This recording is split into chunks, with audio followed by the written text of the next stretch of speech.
नमस्कार, आप देख रहे हैं SPR 9 न्यूज और मैं हूं आपके साथ मनीष कुमार सैनी। बिहार में बढ़ते अपराध को लेकर नीतीश कुमार की सरकार पर विपक्ष हमलावर होता हुआ नजर आ रहा है। तेजस्वी यादव, मीसा भारती, लालू प्रसाद यादव और तमाम बड़े चेहरे बिहार के अंदर कहीं ना कहीं नीतीश कुमार की सरकार को बढ़ते अपराध के चलते घेरते हुए नजर आ रहे हैं। और ऐसे में अपराध के बढ़ने के बाद नीतीश कुमार की सरकार जैसे जैसे घिर रही है, वैसे वैसे आगामी विधानसभा चुनाव से पहले मुश्किलें अब कहीं ना कहीं एनडीए के लिए बढ़ती हुई नजर आ रही हैं, जिससे ये कयास लगाए जा रहे हैं कि क्या अब बिहार के अंदर आगामी विधानसभा चुनाव में सरकार का तख्ता पलट होगा। और ऐसे में क्या नीतीश कुमार का आगे जो सपना है सीएम बनने का, वो पूरा होने से कहीं ना कहीं चूक जाएगा। अब ऐसे में कहीं ना कहीं जिस तरह से बिहार के अंदर सियासत गरमा रही है, उसको लेकर नीतीश कुमार और एनडीए के तमाम सहयोगियों की मुश्किलें बढ़ती हुई दिखाई दे रही हैं। क्या एनडीए की सरकार बिहार विधानसभा चुनाव के बाद एक बार फिर से सत्ता में वापसी कर पाएगी या फिर इंडिया गठबंधन बाजी मारता हुआ नजर आएगा? इस मुद्दे पर विस्तार से चर्चा करने के लिए हमारे साथ हमारे सहयोगी वफा अब्बास मौजूद है। वफा, बहुत बहुत स्वागत है आपका। वफा, किस तरह से देखते हैं बिहार के अंदर मोकामा में जो गोली कांड हुआ, उसके बाद आनंद सिंह का सरेंडर कर देना कहीं ना कहीं बिहार के अंदर नीतीश कुमार की सरकार पर सवालिया निशान खड़े करता है। तेजस्वी यादव, मीसा भारती यहां पर पूरी तरह से मोर्चा खोलते हुए नजर आते हैं। क्या लगता है, क्या आने वाले समय में बिहार विधानसभा चुनाव में नीतीश कुमार की वापसी हो पाएगी या फिर कहीं ना कहीं उनकी सीएम कुर्सी पर खतरा मंडराएगा?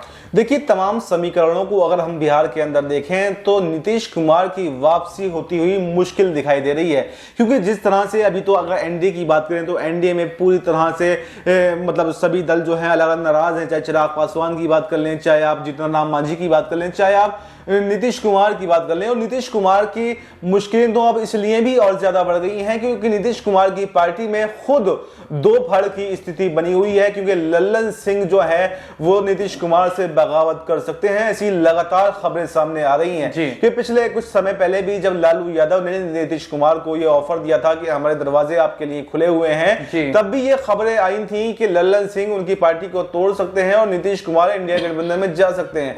लेकिन कुछ टाइम के लिए, कुछ समय के लिए इन खबरों पर विराम तो जरूर लग गया था, लेकिन कुछ भी सुधर नहीं पाया है। एक बार फिर से ये चर्चाएं दोबारा से तेज हो गई हैं कि नीतीश कुमार की पार्टी में क्या सब कुछ ठीक है या फिर नहीं। हालांकि अगर देखा जाए, जो आपने बताया कि आनंद सिंह और सोनू मोनू गैंग के बीच में जो पूरी घटना हुई है, इस पर लल्लन सिंह ने, जब आरजेडी के तेजस्वी यादव ने और मीसा भारती ने नीतीश कुमार को घेरने की कोशिश की, तो इस पर लल्लन सिंह सामने जरूर आए और उन्होंने मीसा भारती पर पलटवार किया। उन्होंने कहा कि ये तो पहले मतलब आनंद सिंह की जो राजनीति शुरुआत की है वो आरजेडी के साथ में हुई है और आरजेडी ने ही लल्लन सिंह उसको जो बढ़ाया है। आनंद सिंह को बढ़ाने में सबसे बड़ा हाथ जो है लालू यादव का है, तेजस्वी यादव का है।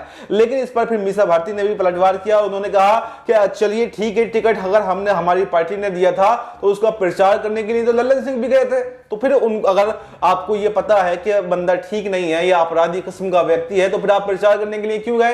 यानी कि तमाम ही जो सियासी सरगर्मी है वो लगातार अब बढ़ती हुई दिखाई दे रही है, क्योंकि जैसे जैसे चुनाव बिहार के अंदर नजदीक आता जा रहा है तो इस सियासी घटनाक्रम देखने को मिल रहा है कि लगातार रोजाना कुछ ना कुछ ऐसी घटना बिहार के अंदर हो रही है, जिससे ये देखा जा रहा है कि नीतीश कुमार की मुश्किलें तो लगातार बढ़ती हुई दिखाई दे रही हैं। जी बिल्कुल। तो ऐसे में जिस तरह से माहौल बिहार के अंदर दिखाई दे रहा है, उससे नीतीश कुमार की सीएम कुर्सी पर भी खतरा मंडराता हुआ नजर आ रहा है। और ऐसे में एनडीए के सहयोगी भी जिस तरह से नीतीश कुमार के खिलाफ मोर्चा खोलते हुए नजर आ रहे हैं। लल्लन सिंह खुद, जो कि जेडीयू के सांसद हैं, वो भी कहीं ना कहीं यहाँ पर जिस तरह से नीतीश कुमार के खिलाफ बयानबाजी शुरुआती दौर से करते हुए नजर आए। हालांकि मीसा भारती के बयान के बाद पलटवार जरूर करते हैं, लेकिन नीतीश कुमार से हमेशा बगावती तेवर लल्लन सिंह भी दिखाते रहे हैं। अमित शाह के राज्यसभा में दिए भीमराव अंबेडकर के बयान पर नीतीश कुमार यहाँ विरोध करते हुए नजर आए, तो वहीं दूसरी तरफ लल्लन सिंह जो है पूरी तरह समर्थन करते हुए दिखाई दिए थे।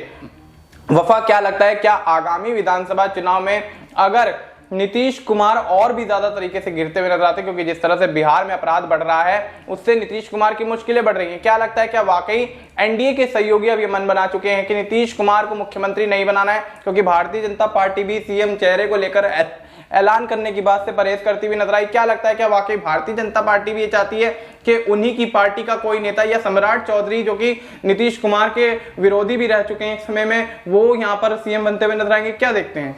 देखिए बिल्कुल ऐसी पूरी संभावना है कि बीजेपी तो ये चाहती ही है, क्योंकि अभी आपको याद होगा कि बीजेपी के डिप्टी सीएम ने एक बड़ा ऐलान दिया था। उन्होंने कहा था कि अटल जी को सही मायनों में श्रद्धांजलि तब मिलेगी जब बिहार के अंदर बीजेपी का जो है सीएम होगा। यानी इसका साफ साफ संदेश ये है कि बीजेपी बिहार के अंदर अपना सीएम बनाना चाहती है और अपने सहयोगियों को कहीं ना कहीं दरकिनार करना चाहती है।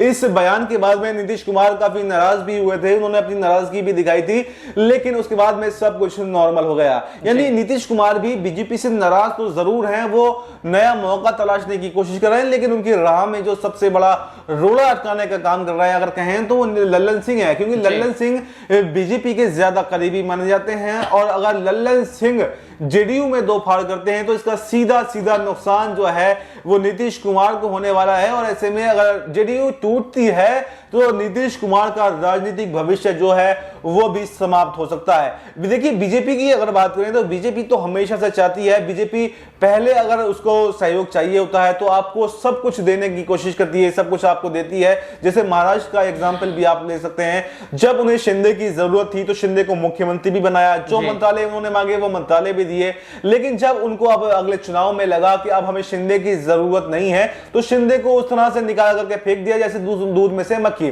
तो यही हाल बिहार के अंदर भी देखने को मिल सकता है। अगर नीतीश कुमार अच्छा प्रदर्शन जो है इस चुनाव में नहीं करते हैं तो बिल्कुल ऐसी पूरी संभावना है कि नीतीश कुमार की छुट्टी एनडीए से हो सकती है और जो है सीएम जो है यहां पर बीजेपी का बनता हुआ दिखाई दे सकता है। लेकिन क्या चुनाव से पहले ही नीतीश कुमार इंडिया गठबंधन में चले जाएंगे? ये सोचने वाली बात है, क्योंकि नीतीश कुमार ये समझ चुके हैं, ये भांप चुके हैं कि बीजेपी किसी की भी सगी नहीं है और बीजेपी के साथ में नीतीश कुमार को लगातार जो उनका ग्राफ है वो घटता हुआ दिखाई दे रहा है, लगातार उनका ग्राफ घट रहा है। तो ऐसे में नीतीश कुमार चुनाव से पहले क्या इंडिया गठबंधन में जाएंगे या एनडीए के साथ में बना रहेंगे, ये सबसे बड़ा सवाल इस वक्त का बना हुआ है। जी बिल्कुल। तो ऐसे में जिस तरह से नीतीश कुमार की मुश्किलें बढ़ रही हैं उससे ये सवाल खड़े होने लगे हैं कि क्या नीतीश कुमार एनडीए से बगावत कर इंडिया गठबंधन में जाएंगे, क्योंकि नीतीश कुमार को पलटू राम की उपाधि दी जाती है। जिस भी सरकार का रुतबा भारी देखते हैं, जिस भी सरकार का पलड़ा भारी देखते हैं या जिस भी पार्टी का पलड़ा भारी देखते हैं उसके साथ जाके मिल जाते हैं, उसके साथ मुख्यमंत्री बन जाते हैं। तो ऐसे में नीतीश कुमार का क्या कुछ फैसला रहने वाला है, ये भी एक बड़ा सवाल बनता है। लेकिन यहाँ वफा एक छोटा सा सवाल और लेना चाहेंगे कि अगर जिस तरह से बगावत यहाँ पर एनडीए के सहयोगी की नीतीश कुमार के खिलाफ दिखाई दे रही है, कोई 50 सीटों की मांग कर दे रहा है, कोई 25 सीटों की मांग कर दे रहा है, कोई तो मुख्यमंत्री बनने का भी दावा करता हुआ नजर आ रहा है, तो यहाँ पर पूरी स्थिति को देखते हुए क्या लगता है, क्या वाकई जिस तरह से ललन सिंह यहाँ पर भारतीय जनता पार्टी की भाषा बोल रहे हैं, क्या यहाँ पर भारतीय जनता पार्टी नीतीश कुमार के खिलाफ जाकर यहाँ पर सीएम चेहरे के तौर पर ललन सिंह को दाव आजमाती हुई नजर आ सकती है? देखिए मनीष, हमारे पास समय थोड़ा कम है इसलिए मैं इसका शॉर्ट में जवाब देना चाहूंगा। देखिए ऐसा संभव तब होगा जब लल्लन सिंह पहले ही नीतीश कुमार की पार्टी को तोड़ लें जी। तब तो ऐसा हो सकता है कि सीएम फेस के तौर पर एनडीए लल्लन सिंह के नाम को आगे बढ़ाए जी। लेकिन अगर एनडीए में नीतीश कुमार बने रहते हैं तो नीतीश कुमार ही एनडीए की तरफ से सीएम फेस रहने वाले हैं, क्योंकि इससे अगर नीतीश कुमार को सीएम फेस एनडीए में रहते हुए नहीं बनाया जाता है तो नीतीश कुमार उसी वक्त जो है एनडीए के दामन छोड़ देंगे। और अगर एनडीए के से नीतीश कुमार चले जाते हैं और लल्लन सिंह जेडीयू को तोड़ने में कामयाब नहीं रहते हैं, यानी कि उनके पास विधायक उतने नहीं आ पाते हैं, 5-7 विधायकों के समर्थन के साथ में अगर लल्लन सिंह एनडीए के साथ में या बीजेपी के साथ में आते हैं तो फिर ऐसे में लल्लन सिंह को सीएम फेस बीजेपी नहीं बनाएगी, क्योंकि बीजेपी पहले संख्या बल देखती है।